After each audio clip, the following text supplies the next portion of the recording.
Ang ikatlong awit, medyo bago po, pero naawit na rin po natin ito. I stand amazed. I stand amazed in the presence of Jesus the Nazarene. Ready? Sing. I stand amazed in the presence of Jesus the Nazarene, and wonder how he could love me, a sinner condemned and clean. How marvelous, how wonderful, and my song shall ever be. How marvelous, how wonderful is my Savior's love for me. For me it was in the garden, He prayed that my will not die. He had no tears for His own grief, but sweat drops of blood for mine. How marvelous, how wonderful, and my song shall ever be. How marvelous, how wonderful is my Savior's love for me.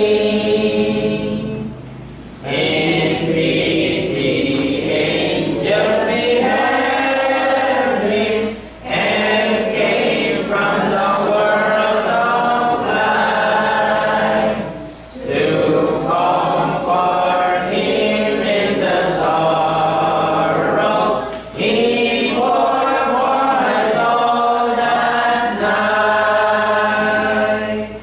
How marvelous, how wonderful, and my song shall ever be.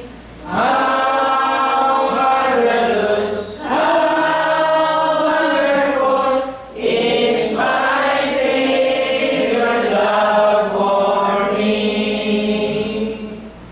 He took my sins and my sorrows, He made them His very own. He bore the burden to Calvary, and suffered and died alone. How marvelous, how wonderful, and my song shall ever be.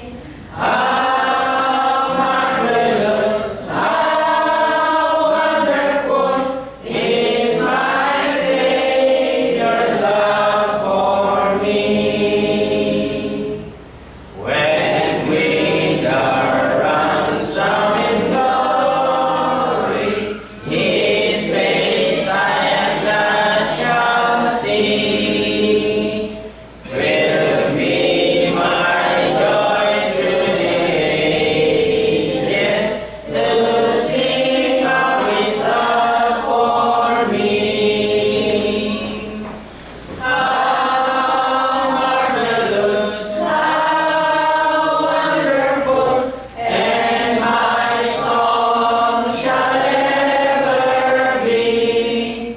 How marvelous, how wonderful is my Savior's love for me.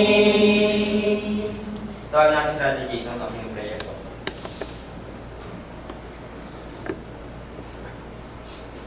Tayo lahat ay yung na namin sa mga.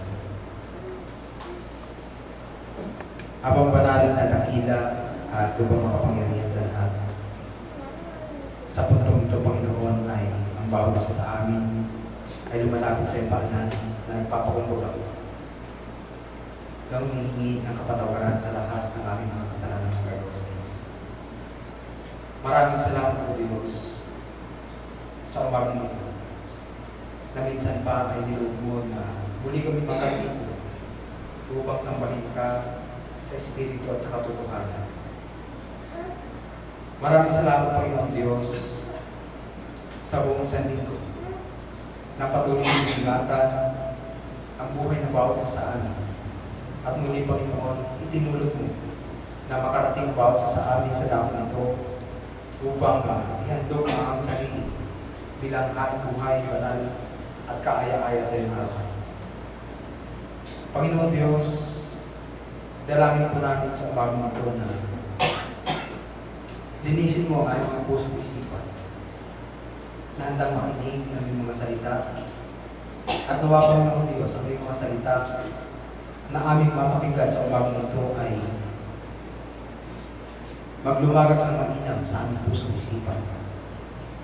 Tulungan mo kami, Panginoon Diyos, na masunod ang lahat ng iyong mga kautusan upang kami ay maging karapat-dapat sa buhay na walang hanggan. Panginoon Diyos, itinadalangin po namin na ipagkaloob mo sa bawat isa sa amin ang kapkumbabaan ng puso at isipan na patuloy na umunawa at magpatawad sa lahat ng pagkakataon at sa lahat ng sitwasyon. Pagkaloob po, Panginoon Diyos, sa bawat isa sa amin ang pag-ibig na itinuturo ng banal na kasulatan na patuloy na makita ng lahat ng mga nakapaligid sa amin ang pag-ibig na ito upang patuloy na lumakas at lumago pa ang aming bilang sa dako na ito. Panginoon Diyos, dinadalangin po namin ang kapayapaan sa lugar na ito na huwag sumaamin hanggang matapos ang pagsamba kong ito. Kaya din dinadalangin namin ang aming namumuno sa bansa nito. Patuloy namin dinadalangin na patuloy na gabayan mo at pagkaloob ang kaalaman, katalinuhan upang ang aming bansa ay patuloy na munlad pa. Ganun din, Panginoon Diyos, ang iba't ibang bansa na nagkakaroon ng gusot sa bawat isa. Idinadalangin po namin din, Panginoon, na pagarihan mo ang bawat pinuno ng mga bansa na nagkakaroon ng sigalo sa mga oras na ito. Panginoon Diyos, na magkaroon ng kapayapaan ang buong mundo upang magkaroon ng pag-ibig ang bawat isa. Idinadalangin po namin, Panginoon Diyos, na maghari ka sa mundo ito, Panginoon. Naniniwala kami lubos na ang lahat ng mga ito ay may katapusan.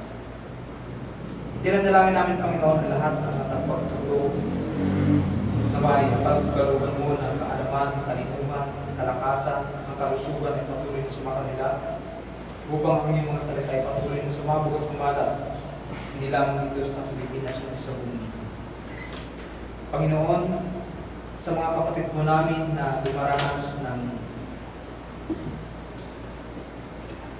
sakit, karamdaman at mga trials sa kanilang mga buhay, Panginoon, itinataas pa namin sa iyo na patuloy mong pagalingin ang aming mga kapatid mo. Ganon din, tinadalangin namin ang maayos na kagalingan ni Mr. Eli. Panginoon, patuloy mo siyang palakasin at gamitin mo po, Panginoon Diyos, ang kanyang nararamdaman at nawa ay tuloy na mawala ang kanyang nararamdaman. Panginoon, salamat po, salamat sa buhay na ito. Ang lahat ng ito ay aming tinataas at pinagpapasalamat sa po ng mga bagay na hindi naman sa aming mga labi. Sa tanging pangalan ni Jesus na ay Panginoon tagapagligtas. Amen.